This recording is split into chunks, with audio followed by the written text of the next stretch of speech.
Македонија како држава мора да почне да работи стратегиски за да создаде заштитен знак во светот и да ги исползува предностите на препознатливите квалитети.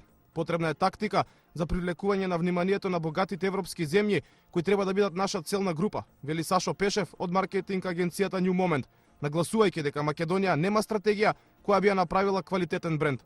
На македонецот како мој непознат збор стратегија. Значи ние не сме подготвени никогаш да работиме на долгорочни цели и не постои досега направена заедничка стратегија на повеќе организирани луѓе или експерти од таа област што би седнале, би размислиле и би дефинирале што е тоа што Македонија би ја направило како бренд. Од Македонскиот центар за култура и развој смета дека Македонија е веќе бренд во светот.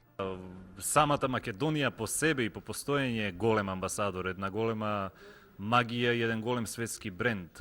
Затоа и не се проблемите конечно што ги имаме со името. Последните тенденции во заштитата на македонското културно наследство и развивањето на живите културни вредности се крајно негативни. Институциите само година од професионална негрижа и недоволно финансирање животно ги загрозија четвртата обсерваторија на светот Кокино, најважната неолитска населба во Европа Говорлево, античкиот локалитет Старо Бонче со исклучителните штитови генерално ја продолжија само уништувачката политика кон виталните национални интереси. Познатиот авантурист Ричард Бенкс на познатиот интернет портал Yahoo ги представи токму овие убавини на Македонија. Фасциниран од виденото во копчето на светот, тој порача: посетете Македонија, додека е се уште ефтина.